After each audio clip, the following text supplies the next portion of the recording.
이 영화는 두 딸과 함께 어려운 형편을 견디며 살아가는 싱글맘 슈퍼니 타이페이의 야시장에 국수 가게를 열면서 벌어지는 일들을 담고 있습니다.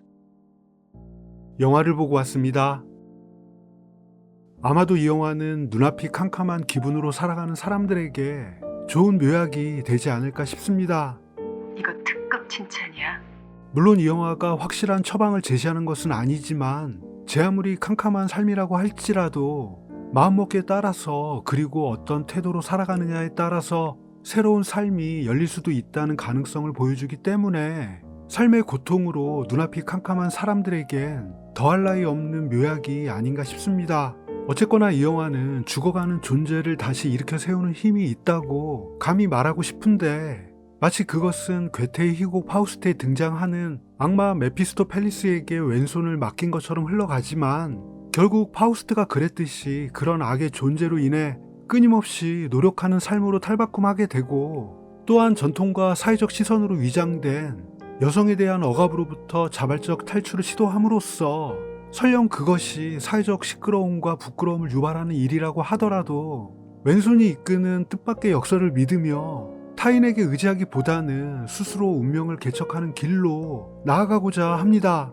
그런 점에서 이 영화는 자립적 구원의 본보기라고 할 수 있는데 세모녀 스스로 도저히 감당할 수 없을 것만 같았던 사회적 낙인과 수치심을 있는 그대로 받아들이고 삶의 부정성을 통해 더 큰 삶의 가능성을 꿈꾼다는 점에서 그녀들을 괴테식으로 표현하자면 구원을 얻은 것이 아니라 구원을 향해 움직이고 있는 존재라고 말할 수 있을 것입니다. 그런 맥락에서 이 영화는 션 베이커 감독의 영화 텐저린과 플로리다 프로젝트의 또 다른 버전이라 할 수 있고 이 영화가 션 베이커 감독과 공동 각본이며 편집마저 그가 단독으로 맡았다는 점에서 당연한 결과이기도 하지만 그의 영화적 캐릭터를 차용하면서도 저스틴 감독의 여성성과 그녀가 속한 대만이라고 하는 사회문화적 토대와 결합하게 되면서 션 베이커 감독의 영화인 듯 그의 영화가 아닌 묘한 분위기를 풍기는 것이 아닌가 합니다. 아무려나 저로서는 이 영화를 통해 작게나마 구원을 얻었다고 생각하는데 극장으로 들어갈 때와 나올 때의 기분이 천지 차이였을 뿐만 아니라 5살 소녀 이징의 만화경 같은 미소가 두고두고 저를 캄캄한 기분 속에서 건져낼 것이라는 예감과 함께 극장을 나섰던 것 같습니다. 그럼에도 누군가는 이 영화를 억압받는 여성의 관점으로 보고자 하겠지만 그저 인간이라는 관점에서 보면 그것은 눈앞이 캄캄한 이들의 결코 포기하지 않는 생존의 몸짓이며 메피스토펠리스의 족쇄를 끊어내는 파우스트의 투쟁이라고도 할 수 있을 것입니다. 그리고 무엇보다 이 영화가 아름답고도 포근하다고 생각하는 이유는 자칫 여성을 대변한다는 명목으로 혹은 사회적 억압에 저항한다는 명분을 내세우며 폭력적 건선징악을 행하거나 마치 완전한 인간이 존재하기라도 하는 것처럼 극단적 도덕주의를 강요하는 이들과 완전히 다른 방식의 투쟁을 보여주기 때문인데 그것이 션 베이커 감독이 오랫동안 지향해온 스타일이고 그와 함께 프로듀서로서 일해왔던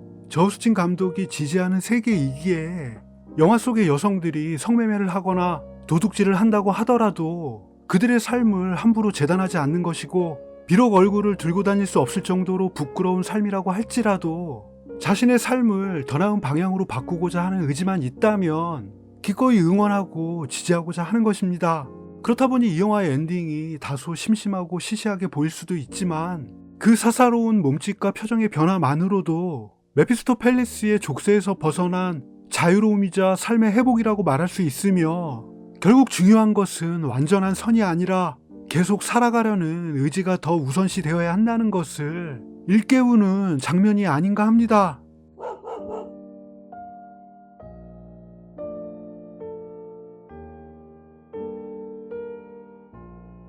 7점.